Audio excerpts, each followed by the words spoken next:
assume we're probably getting... Actually, yeah. Are we getting warm-ups on stream? Okay, well, Is this a warm-up? Oh, Okay, so we're just getting first. right into it. Alright, let's see how they do. Yeah, we've got early SNZ, so we see Fort going for the really quick STPC. You know, Fort not only one of the best players in defending against opener blitzes, but also performing them themselves. Let's Surge go a little bit early, but is doing a really nice job with these all spins. And alright, the spike catches Neko off guard. Not Fortissim actually had lower APM for like most of that game. He pulled through at the end though. STPC going against MS2 once again, although we do see STPC spin from Ford in this case. And really nice garbage there for the extra quad damage. Fort keeping back-to-back, does manage to pop it. It's going to be used a little bit on the defensive end. Noboriona has a bit of a better board stack, but Fort manages to bring the stack down at almost the same pace. Ooh, okay, a little bit of creativity there and down stacking through that center well. Almost misses the S-spin. And Noboriona, a little bit of 4 wide question mark? Kind of? Oh, there's some LSD happening on the left now. Oh, this is going to be huge for the APM department, especially on the back-to-back. You can see Fort getting stuck a little bit, trying to work their way through the garbage. Not getting the pieces they need to beat the SDSD. On the misdrop from Noboriona, that entire surge advantage is going to get lost almost instantly. Yeah, Fort's going to come back from that pretty fast. Oh, and beautiful garbage there for Fort. Complements the center well. They've already been stacking. Lets the surge pop for a 34 spike. Dang. Barely earns the top out, but that's going to be Fort's second win. This is actually my first time watching like tournament like stuff with the new like all spin stuff added, so it's actually pretty cool to see this. I haven't watched like something like this in a while. People are still using the all clears. Look at that. I mean, again, the all clears don't pack the same punch, but if you're able to work it into back-to-back, I mean, there you go. perhaps a multiplier. It still works. If you do it fast enough, it still works. Still going to have quite the impact. And we have Z and S to start now. We have MS2 into STPC spin once again. Noboriona able to get the color clear, but it's not going to be an all clear. Enough garbage was sent over from Fort in time. Nice double quad, though. They'll send quite a bit of pressure over. Most of that all clear on the left. I think Fort right now is looking for a way to get down to this garbage. Actually experimenting a little bit, using some of the all spins. This garbage is tricky to get through. Yeah, you just need like a good down stack. And a good down stack Fort will find. Needs a green, gets it. Oh, and a really nice 6-3 well opportunity for Fort. Tanks the surge from Noboriona. And this is a really nice back-to-back advantage. Oh! That was good. Slowing down to make sure you get that spin. That was very good. Well, especially with some of these all spins, as they tend to get more and more greedy depending on the sets, ups and downs. A misdropped all spin could very quickly spell disaster if not done properly. Mm-hmm. Although I will point out as well, like, usually I remember Fort last season having a lot of like 4 PPS rounds, especially when they're trying to push for speed. But it is very clear they're taking a much more careful approach. And I'm not sure if this is like a Season 2 thing or just maybe, you know, like, let's be careful in tournament and make it to day 2 kind of vibe. Mm-hmm. But it's definitely like Fort is being very careful with their placements and making a lot of good thinking decisions. And almost right, getting out of it. I'm trying to call it out. If you didn't have the cube, might have gotten out of it. Cube ruined everything. Yeah. Unfortunately, the O is not the greatest piece in the midst of a down stack. No. You have to plan very carefully around it. All right, Noboriona with the 5 PPS MS2 blitzing. And keep in mind, Fort is no stranger to the opening blitzes and the hard punish after a misdrop. That's rough. So Fort is already halfway to victory road. 4-1 lead. And this time going for... Oh, we're still all spinning this. And we're going to set up the fin as well in the process. I don't even think you can argue that this is greedy. This is just Holy like... cow, Fort. This is gonna be a nuclear back-to-back spike. Going, keeping speed. Didn't even need it. Wow. And that was 15 back-to-back. That would have been another almost like 20 extra lines if that would have been on multiplier. Yep. And all the time that would have taken to go through those lines would have been more time to rack up more APM. It's pretty tough to combat that. Looking for down stack. And what's happening here? We are having a bit of a catch-up issue. All right. That's a hefty spike. I think I think Neko Mirazme might have also had the board stop playing, and I think Neko just did not continue playing during that. Probably looked like Fort stopped playing, so maybe they stopped playing too. The like not quite disconnects are always really terrifying because you don't know if it's just your end or not. It's like, okay, I want to be nice and like not spam my opponent with garbage.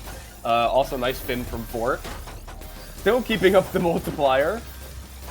Neko Mirazme able to get to some really nice quad pressure, and that is going to do a top out, almost 1 APP. The T-piece is going to block the well to get down. It's going to give Neko a win. All right, no early eye in sight, but we will see no problem for the SDPC and MS2 builds. Neko Mirazme going for the DPC. Continuing right back into the MS2 loop, Fort has a really tall stack on the right side, has to be careful. Manages to find an out, but still going to be in a little bit of a tricky spot. Oh, and yeah, now Neko Mirazme is...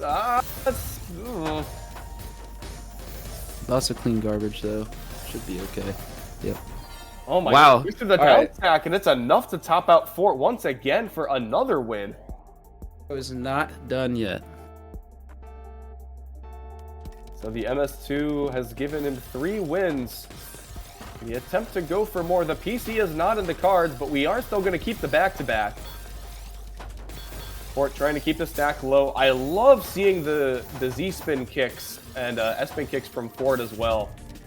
Some of the more difficult ones to put into practice, especially after doing nothing but T-spins and quads. But it is a really nice flexible option for a jagged stack. Neko's been playing pretty safe here, just sprinkling in some of these all spins and these T-spin minis, a couple of T-spins, just trying to not get spiked or topped out. But there is a 10, now 11 back-to-back spike coming. Oh, this is going to be... I'm not sure if Fort wants to send this, though.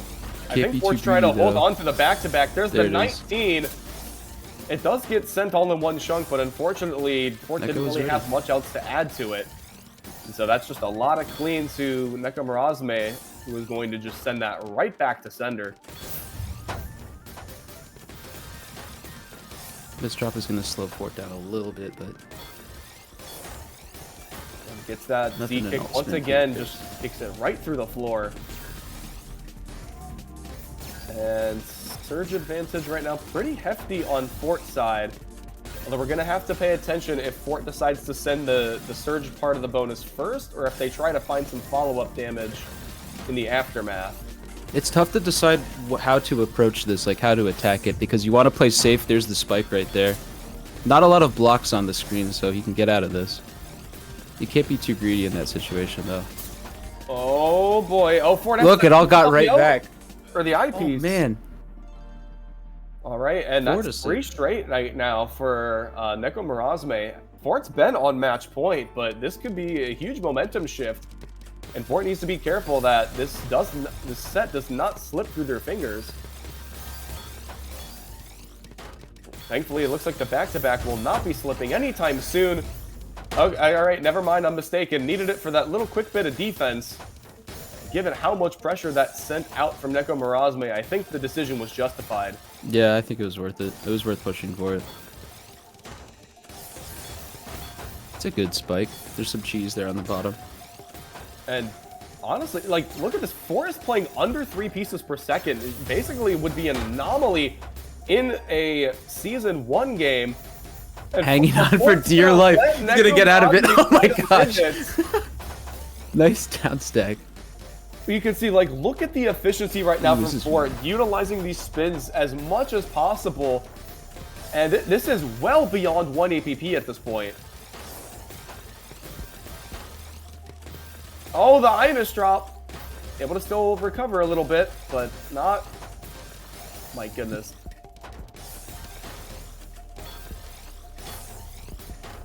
Fort's trying to start a surge here, but it's Fort really is, tough on the top of the greedy screen. for the efficiency. It's, all right. Yeah, it's so greedy.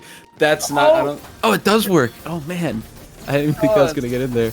A tiny bit. All right, and Neko Mirazme is, you can see, is over 100 pieces ahead of Fort in the queue. But it does not matter. The efficient all spins. All right, finally going to catch up to Fort in this case. 5 to 6. See if Fort can close it out, or I don't know. That was a bit greedy at the end from Fort. I feel like.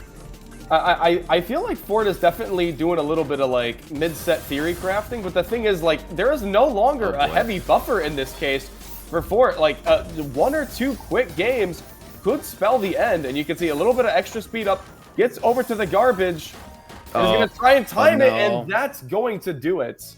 Unfortunate. Very good. There was a lot of pressure coming. Almost made it all the way to a 6 to 6. 7 to 5. I feel like it's really interesting to see that though from Fort, because like it's definitely a change of pace, especially like when Neko Mirazme started to get some of those like set wins towards the end. But I feel like Fort was really pushing the all spins and the timing, and like to obviously the one part where Fort kind of stopped playing after that one spike. I feel like Fort's taking advantage of some of the longer sets and trying to get like as much theory crafting as possible. But also at the end of the day, Fort is not immune to like a 5-second top out. So it is terrifying to see Fort like willing to let a game go here or there just to double check if an all spin works. Yeah, because like the penalty in a 1st to 7 is extremely severe. And there is like a couple of coin tosses again. And Fort could very easily been out of this tournament before top 32. So